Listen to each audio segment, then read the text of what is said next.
하나님 없는 사람들과 하나님을 섬기는 사람들 사이에 하늘이 주시는 평안의 차이가 있음을 믿습니다. 하나님이 없는 사람들은 큰 것에 관심을 갖고 또 그런 것들을 자랑합니다. 자기가 현재 가진 재산, 외모, 권력이나 명예, 그것을 자랑하고 또는 더 부풀려서 과장하여 자랑하고 또 그것에 스스로 위안을 삼기를 좋아합니다. 그러나 하나님은 이러한 사람들을 기뻐하지 않으십니다. 바벨론의 느부갓네살 왕의 이야기가 다니엘서에 나옵니다.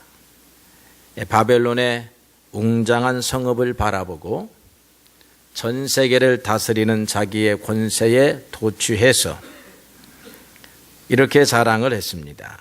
이 큰 바벨론을 내 능력으로 건설을 하였도다 라고 그렇게 말을 했지요. 그런데 그 말이 채 끝나기도 전에 하늘에서 소리가 들리고요. 그는 반역의 무리에 휩쓰여서 들짐승과 같이 내쫓기는 그런 비참한 처지로 전락하였다라고 말합니다. 히스기야 임금도 한때 바벨론 왕에게 자기의 힘을 뽐냈습니다. 바벨론의 사신들이 왔을 때에 그는 군기고와 내탕고를 다 보여줍니다. 우리 이스라엘이 가지고 있는 무기를 보라. 우리 내탕고에 들어있는 저 많은 금과 은과 보물을 보라. 우리나라의 군사력이, 우리나라의 재정 능력이 이만하다라고 했다는 것입니다.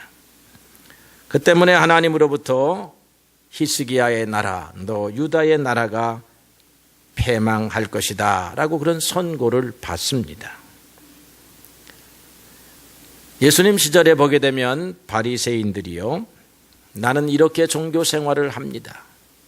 출석을 잘합니다. 헌금 생활도 잘합니다. 때때로 금식하며 하나님을 섬깁니다 라고 이렇게 자랑을 했습니다.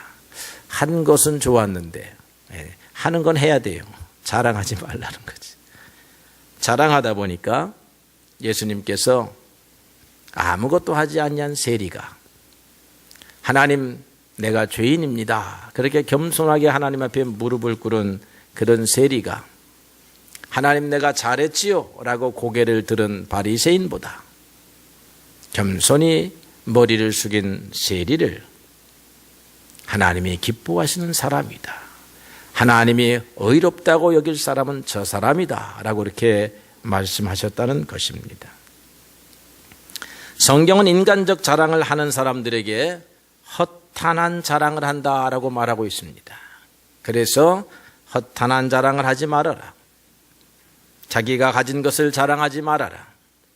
그것은 악한 것이다 라고 말하고 있습니다. 그것에 비해서 오늘 우리가 섬기는 하나님의 아들 예수님의 삶은 어떠했습니까? 그분은 다투지도 아니하고 둘레지도 아니하고, 이 말의 뜻이 무엇입니까? 예수님의 관심은 허탄한 것을 위하여 싸우거나 허탄한 것을 취하기 위하여 소리치거나 당신의 능력을 자랑하는 데 사용하지 않는다, 그런 뜻입니다. 그분의 관심은 오늘 말씀을 보니까 하나님의 심판을 전 세계 이방에게 알리는 것이라고 했습니다. 예수님의 사명입니다. 하나님의 심판, 하나님의 심판이 무엇입니까? 오늘 우리가 교동문을 읽으니까 하나님의 판단이라 그렇게 말했어요. 하나님의 판단은 공의로운 판단입니다. 우리가 이 판단을 잘못 받아가지고 마음의 상처를 받아요. 너 나쁜 사람이지? 너 그렇게 말하는 거 보니까 너 나쁜 사람이야. 속에 욕심 갖고 하는 생각이야. 뭐 이런 이야기를 들어요.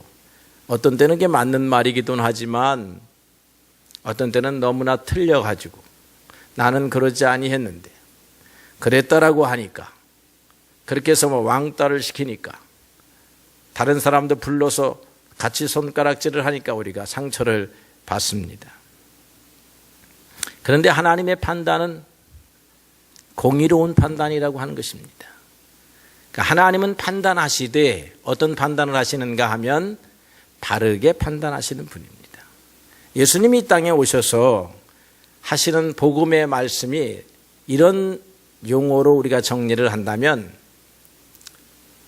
사람들이요, 하나님의 판단은 바르시니 하나님의 판단을 믿으라, 그런 말이 될 것입니다. 하나님의 판단은 겸손한 자에게는, 겸손히 살아가는 사람들에게는 은혜를 주시는 판단이에요. 하나님의 판단은 교만하게 살아가는 사람들에게는 심판하시는 판단입니다. 오늘 여러분들이 하나님 앞에 겸손하게 살아갔다라고 하면 세상 사람의 판단을 여러분들이 귀담아 듣지 마시기 바랍니다. 하나님의 판단의 소리를 들어야 돼요. 하늘을 보고 하나님의 소리를 들어야 합니다. 내가 너의 겸손함을 아노라, 내가 너의 온유함을 아노라, 내가 오늘 비난받고 있는 것을 아노라 하는 소리를 우리가 들어야 할 것입니다. 그래서 예수님은 오늘 성경에 보니까 놀라운 말씀을 우리에게 주시는데, 상한 갈대를 꺾지 아니하시며 꺼져가는 등불을 끄지 아니하시는 분이라, 그렇게 말합니다. 왜 상한 갈대라고 하니까 상한 갈대가 아니고 상한 심령을 말하는 거지요. 식품을 말하는 것도 아니고 등불을 말하는 게 아니라 오늘 사람을 말하는 것입니다.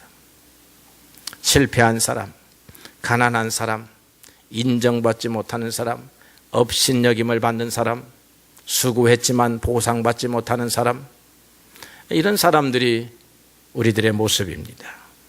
그런데 권세자가 말이죠, 왕에게 관심을 가져야 하는데, 부자들에게 관심을 가져야 하는데, 하나님의 아들이, 하나님이 우리에게 관심을 가지신다, 그런 겁니다. 그리고 공정하게 판결받지 못하고 있는 사람들을 정확하고 바르게 판단해 주신다는 것이지요. 요셉의 예를 잠깐 듭니다. 요셉은 형제들에게 공정한 판단을 받지 못했습니다. 형제들은 요셉을 향하여 망상가이구나, 홀로 꿈꾸는 자이구나, 아버지의 사랑을 우리에게서 빼앗아간 자이로구나, 툭하면 우리의 잘못을 아버지에게 고발하는 자이로구나, 저놈은 고로 나쁜 놈이다, 나쁜 놈이기 때문에 고로 죽여야 한다, 이런 판단을 하는 것입니다. 하나님은 그런 판단을 하지 아니하셨는데요. 그래서 그가 이스마엘 상인들에게 팔려서 애굽의 노예 시장으로 갑니다. 애굽 사람들이 와가지고 노예를 고릅니다. 젊구나, 지게 짊어지기 좋겠구나, 부려먹기 좋겠네, 지금 마침 우리 집에 늙은 종이 있어가지고 한 사람이 필요했는데 싱싱한 놈을 만났구나, 이렇게 판단을 하고, 다른 사람은 한 냥 줄 걸 두 냥 주고 요셉을 사가지고 옵니다. 요셉은, 하나님을 믿는 사람은 하나님이여 나를 판단하소서, 하나님이여 나의 가는 길을 주목하소서, 그렇게 기도하는 사람이에요. 하나님이 공정하게 판단해 주시기를, 하나님이 나의 가치를 공정하게 저울에 달아주시기를 바라는 사람들입니다. 오늘 여러분들이 공정한 저울에 올라가지 못했지요. 하나님은 여러분들을 공정한 저울에 올리실 것입니다. 하나님은 요셉을 나라를 경영할 만한 사람이로다 라고 생각한 것입니다. 노예살이할 청년이 아니요, 한두 사람에게 미움을 받을 사람이 아니라 전 세계가 기근에 빠졌을 때에, 어떠한 지혜자도 이 문제를 풀을 수 없을 때에 하나님은 나의 사람 요셉을 통하여 세상을 구원하리라, 그렇게 판단하셨다는 것입니다. 그리고 그 판단에 걸맞게 요셉에게 자리를 주시는 것입니다. 하나님의 관심은 바로 왕에게 있지 아니했습니다. 요셉을 바라보는 형들에게 있지 아니했어요. 요셉을 사간 보디발에게 있지 아니했습니다. 하나님의 관심은 요셉에게 있었다라고 하는 것입니다. 요셉은 왜 하나님 앞에 관심을 받습니까? 하나님의 도움이 없이는 인생의 문제를 풀 수 없는 처지에 빠졌기 때문에 그런 것입니다. 오늘 우리가 내 힘으로 할 수 없는 처지에 빠져 있음에도 불구하고 아직도 내 능력을 믿고 있는 사람들이 있다면 우리는 하나님의 관심을 받지 못합니다. 하나님의 관심은 자기의 힘을 자랑하는 사람이 아닙니다. 자기가 가지고 있는 것을 자랑하는 사람에게 얼굴에 빛을 비추시는 분이 아니에요. 하나님은 주님, 나는 가진 것이 없습니다. 내가 가진 것으로 내 인생을 경영한다 할지라도 나는 실패할 것입니다. 하나님의 도우심이 필요합니다. 이런 사람들에게 관심을 가지신다는 것입니다. 역사상에요, 요셉과 비슷한 일을 겪은 사람이 있어요.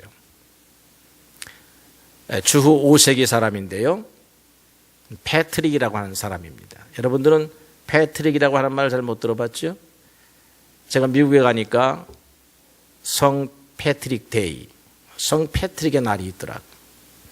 그래서 아일랜드 사람들이 다 나와서 축하하고 학교는요 공휴일로 삼습니다. 이 사람이 누구길래, 저도 처음 들어봐가지고 도대체 누구냐 이 사람이. 그래서 이제 알아보니까요, 이 사람의 일대기가 이렇습니다. 원래 영국 소년인데 16살 때에 해변가에 살다가 해적에게 납치가 됩니다. 해적에게 납치가 되어가지고 옆에 나라 영국을 보면요, 서쪽에 큰 섬이 있습니다. 우리 대한민국 한반도의 한 3분의 1, 거의 5분의 3쯤 되는 그런 큰 섬이에요. 아일랜드라고 합니다. 아일랜드라고 하는 나라가 있어요. 더블린이 수도입니다. 거기로 잡혀갑니다. 그래서 양떼를 치는 노예가 돼요. 그런데 이 소녀는 요셉처럼 잡혀갔습니다. 납치됐어요. 오늘날로 말하면 북한으로 납치가 됐으니 그 비통함이 얼마나 크겠어요. 집이 멀어졌습니다. 돌아갈 수 없는 거리가 되었는데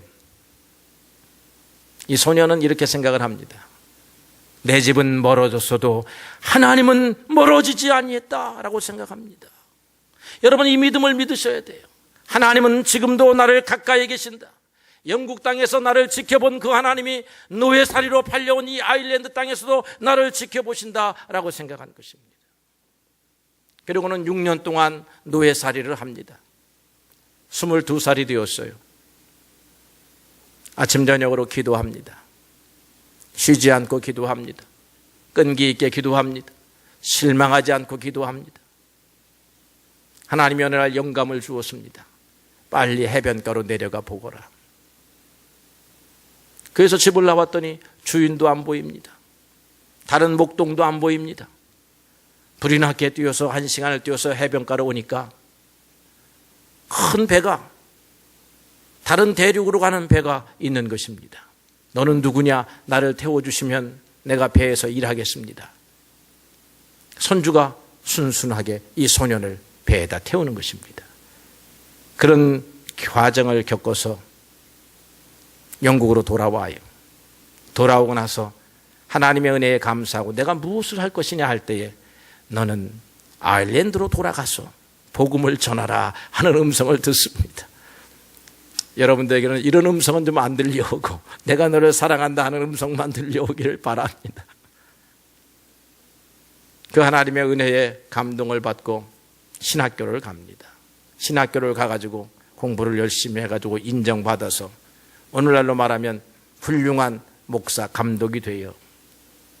그래서 그 당시는 뭐 교황시대 첫 시절이니까 할 수 없어. 교황의 파송장을 딱 받고 아일랜드로 사신단을 데리고 갑니다.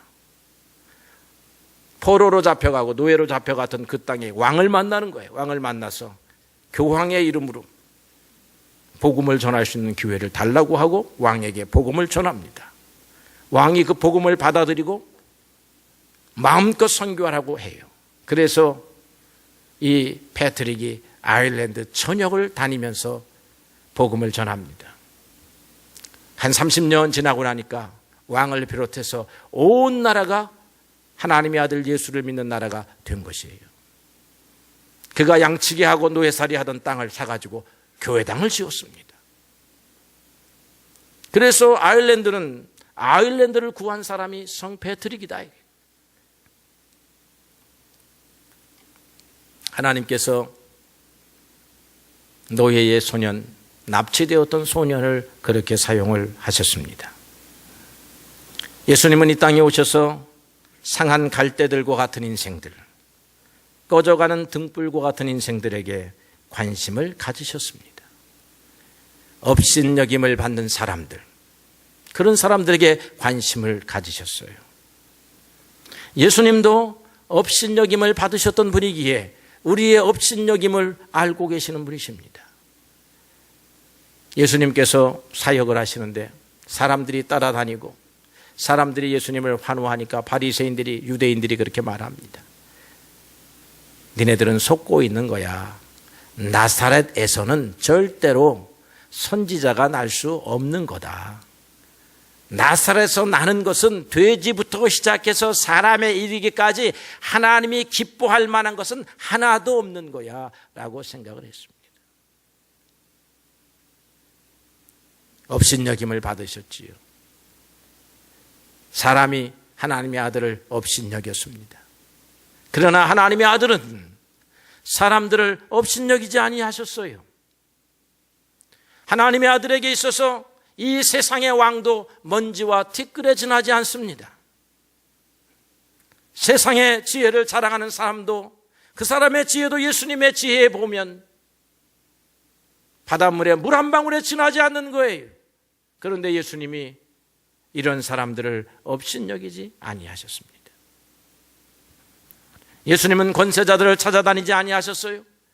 그분들과 교제하지 아니했습니다.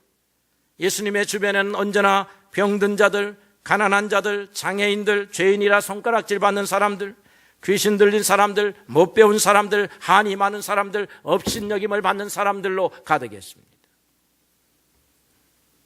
우리들도 업신여김을 받을 수밖에 없는 삶과 환경 속에서 살아가지만 주님이 우리를 주목하신다라고 하는 것입니다. 예수님께 관심을 받는 사람들입니다. 여러분이 겸손하게 기도하면 하나님의 관심의 대상입니다. 그래서 예수 믿는 사람들도 상한 갈대와 같은 사람들을 업신여기지 않는 것이에요. 저는 예수님을 본받아 제 인생관을 이렇게 정했습니다. 사람을 멸시하지 않는다. 깔보지 아니한다. 제 목회관을 그렇게 정했습니다. 사람들을 업신여기는 사람이 되지 않는다. 성도들을 업신여기지 않겠다. 구약 성경에 보게 되면요, 아가서를 우리가 읽습니다. 거기에 보게 되면 술람미 여인이라고 나와요. 이 술람미 여인이 예루살렘에 가서 사는데 예루살렘 여자가 아니에요.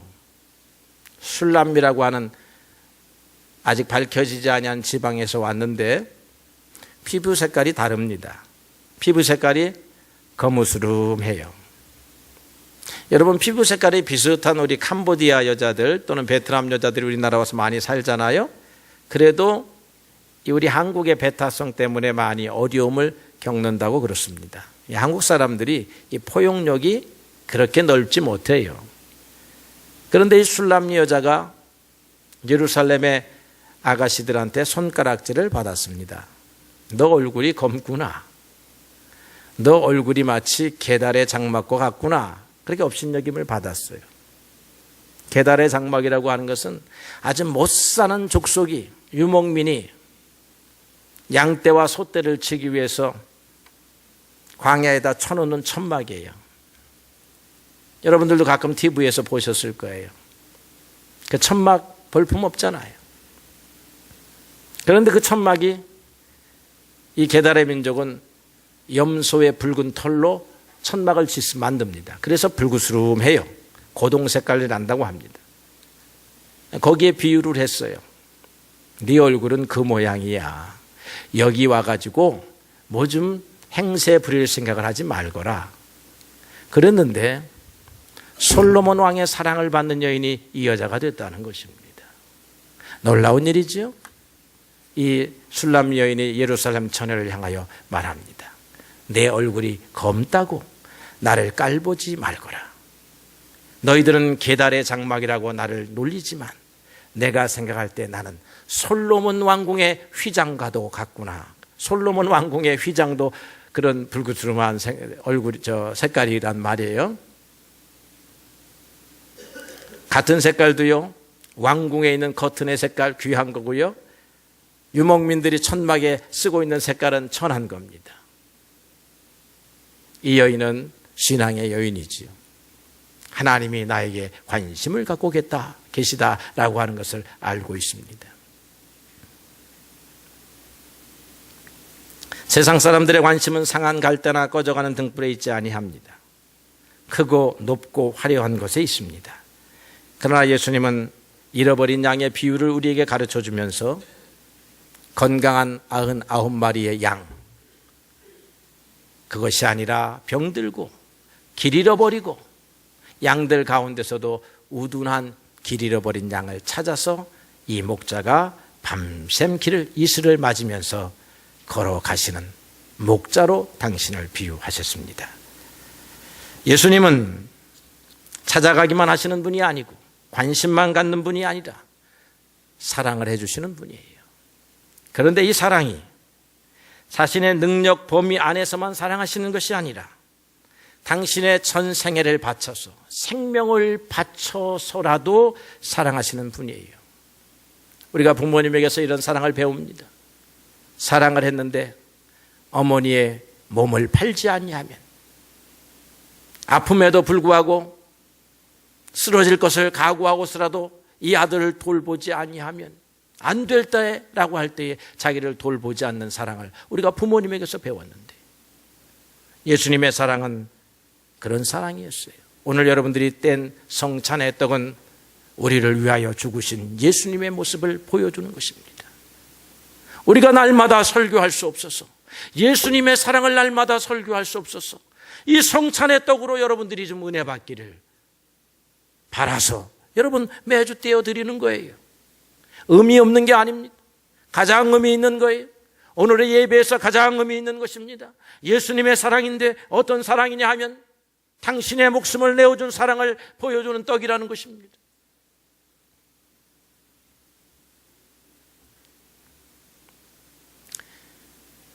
오헬리라고 하는 미국의 유명한 단편 소설 작가가 있습니다.